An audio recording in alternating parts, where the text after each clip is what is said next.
வணக்கம். நம்மள் எத்தனை பேர் நம்மளோட சட்டங்களுக்கு வெளியே இருக்கிற மற்ற சட்ட அமைப்புகளை பத்தி உண்மையில புரிஞ்சு வச்சிருக்கோம்? இது ஒரு முக்கியமான கேள்வி. இன்னைக்கு நாம இஸ்லாமிய சட்டவியலோட அடிப்படை கோட்பாடுகள், அதோட உலகளாவிய தாக்கம் பத்தி கொஞ்சம் ஆழமா ஆராய போறோம்.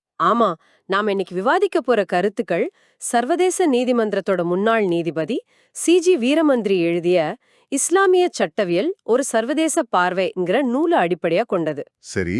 இந்த ஆய்வு இஸ்லாமிய சட்டத்தை ஒரு குறுகிய வட்டத்துக்குள்ள பார்க்காம அதோட உலகளாவிய பங்களிப்பை புரிஞ்சுக்க உதவுது. அருமை.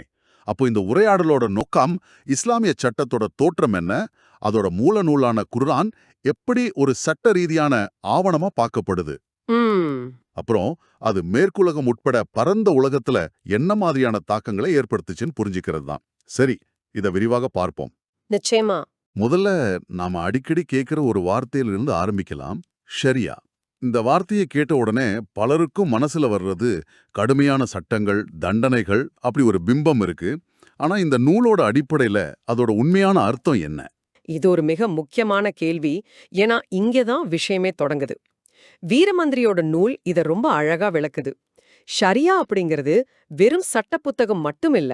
ஓ, அப்படியா? ஆமா, அது குரான அடிப்படையா கொண்ட ஒரு முழுமையான பாதை அல்லது வழிமுறை. பாதை. ஆமா, தனிமனித ஒழுக்கம், குடும்ப வாழ்க்கை, வர்த்தகம், அரசியல் நிர்வாகம்னு வாழ்க்கையோட எல்லா அம்சங்களையும் உள்ளடக்கிய ஒரு முழுமையான அமைப்பு அது. ஓகே, அப்போ அது சட்ட விதிகளை தாண்டிய ஒரு உலக பார்வை. இதோட அடிப்படை குர்ஆன்னு சொன்னீங்க. குர்ஆன் எப்படி ஒரு சட்ட ஆவணமா கருதப்படுது? அதுல வரிக்கு வரி சட்டங்கள் எழுதப்பட்டிருக்கா? இல்ல, அங்கதான் சுவாரஸ்யமே இருக்கு. குர்ஆன் ஒரு தொகுக்கப்பட்ட சட்டங்களோட பட்டியல் கிடையாது. சரி. மாறா, அது வாழ்க்கையோட அடிப்படை கொள்கைகளை வழங்குது. அதோட 114 அத்தியாயங்களும், அதாவது சூறாக்களும் ஒரு கட்டமைப்பு தருது. அதாவது ஒரு ஃப்ரேம் ஒர்க் மாதிரி. மிகச்சரியா. இந்த பரந்த கொள்கைகள்ல இருந்து குறிப்பிட்ட சட்டங்களை வருவிக்கிற ஒரு சிக்கலான வழிமுறைய இஸ்லாமிய சட்ட அறிஞர்கள் பல நூற்றாண்டுகளா உருவாக்கியிருக்காங்க. இது வெறும் வரிகளை படிக்கிறது மட்டும் இல்ல, அதோட சூழல், விளக்கம், இதுக்கெல்லாம் ரொம்ப முக்கியத்துவம் கொடுக்குது. இஸ்லாத்தோட தோற்றத்துக்கு முன்னாடியும் பின்னாடியும் அரேபியாவோட நிலை எப்படி இருந்துச்சுன்னு இந்த நூல் சுருக்கமா விளக்குதா? ஓ, நிச்சயமா. இஸ்லாத்துக்கு முந்தைய அரேபியால ஒரு நிலையான சட்ட அமைப்பு இல்ல. சமூகம் கோத்திரங்களா பிரிஞ்சிருந்துச்சு. கோத்திரங்களுக்குள்ள சண்டைகள், பழிவாங்குற உணர்வு, பெண்களை தாழ்வா மதிக்கிறதுன்னு பல பழக்கங்கள் இருந்துச்சு. சரி. இஸ்லாம் வந்த பிறகு இறைவனோட ஒருமைப்பாடுங்கிற கொள்கையின் கீழ ஒரு ஒழுங்கமைக்கப்பட்ட சமூகம் உருவாச்சு. நபிகள் நாயகம் கிபி 570 பிறந்து ஒரு புதிய சமூக சட்ட அமைப்பை உருவாக்குனாங்க. இந்த சட்ட அமைப்பு இவ்ளோ வேகமா பரவியதுக்கு என்ன முக்கிய காரணம்? அது வெறும் ராணுவ வெற்றிகளால மட்டும்தான் சாத்தியமா?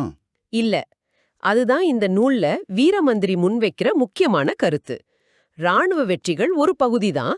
ஆனா வெற்றி கொள்ளப்பட்ட பகுதிகள்ல ஏற்கனவே இருந்த சட்ட அமைப்புகளோட இஸ்லாமிய சட்டம் தன்னை இணைச்சுக்குச்சு. இணைச்சுக்குச்சா? அதாவது இருந்ததை அழிக்கலையா? ஆமா. உதாரணமா ரோமன் டச்சு சட்டம் மாதிரி இருந்த அமைப்புகளோட அது உரையாடுச்சு.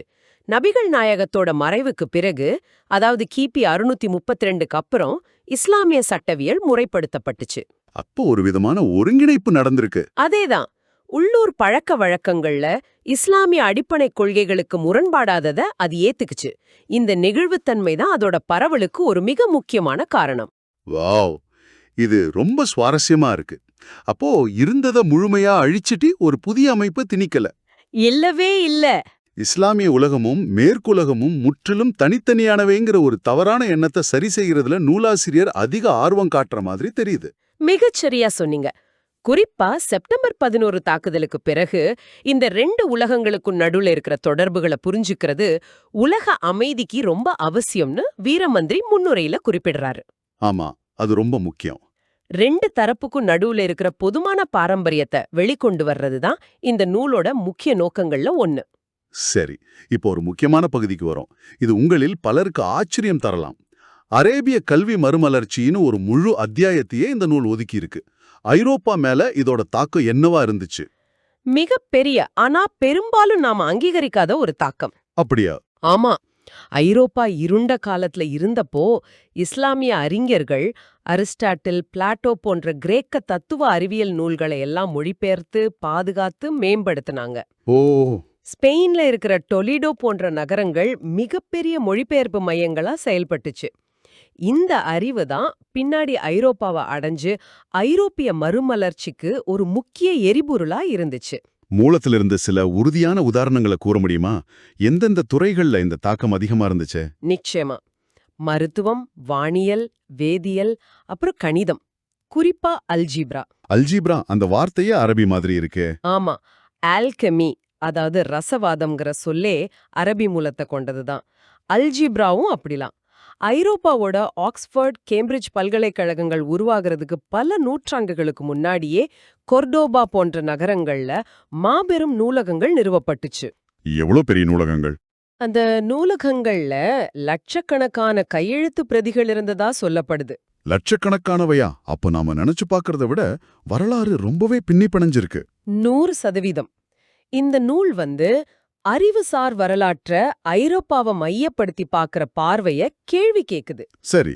இஸ்லாமிய உலகத்திலிருந்து மேற்கு உலகுக்கு அறிவு எப்படி தங்கு தடையின்றி பாஞ்சுதுன்னு இது ரொம்ப தெளிவா காட்டுது. அப்போ இன்னைக்கு நாம இஸ்லாமிய சட்டத்தோட தோற்றம், குர்ஆன் அடிப்படையா கொண்ட அதோட கொள்கைகள், அப்புறம் உலக அறிவுக்கு அது செஞ்ச நம்ப முடியாத ஆனா அதிகம் பேசப்படாத பங்களிப்பை பத்தி பார்த்தோம். ஆமா, இதிலிருந்து நாம எடுத்துக்க வேண்டிய முக்கியமான செய்தி என்னன்னா, நமக்கு வேறுபட்டவை அல்லது புரியாதவைன்னு தோன்ற பல அமைப்புகள் உண்மையில நம்மளோட சொந்த வரலாற்றுடன் ரொம்ப ஆழமா பிணைக்கப்பட்டிருக்கு. ஆமா, அந்த இணைப்பு தான் ரொம்ப முக்கியம். இந்த புரிதலை வளர்க்கறது மூலமா பரஸ்பர மரியாதையை உருவாக்க முடியும். இதுதான் இந்த நூலாசிரியரோட நோக்கமும் கூட. நேரடியா உங்களுக்காக ஒரு இறுதி சிந்தனை. மற்ற கலாச்சாரங்களோட சட்ட மற்றும் நெறிமுறை கட்டமைப்புகளை புரிஞ்சுக்கிறதுங்கிறது வெறும் ஒரு கல்வி சார்ந்த பயிற்சி இல்ல, அது இந்த உலகமயமாக்கப்பட்ட உலகத்துல அமைதிக்கு ஒரு அடிப்படை தேவைன்னு இந்த நூல் வாதிடுது. ரொம்ப சரி. இதை கருத்தில் கொண்டு நம்மளோட அன்றாட வாழ்க்கையில நாம கவனிக்க தவறிய வேற என்ன வரலாற்று அல்லது கலாச்சார தொடர்புகள் இருக்கலாம், அவற்றை நாம தேடி அறிவதன் மூலம் என்ன நன்மைகளை பெற முடியும் சிந்தித்து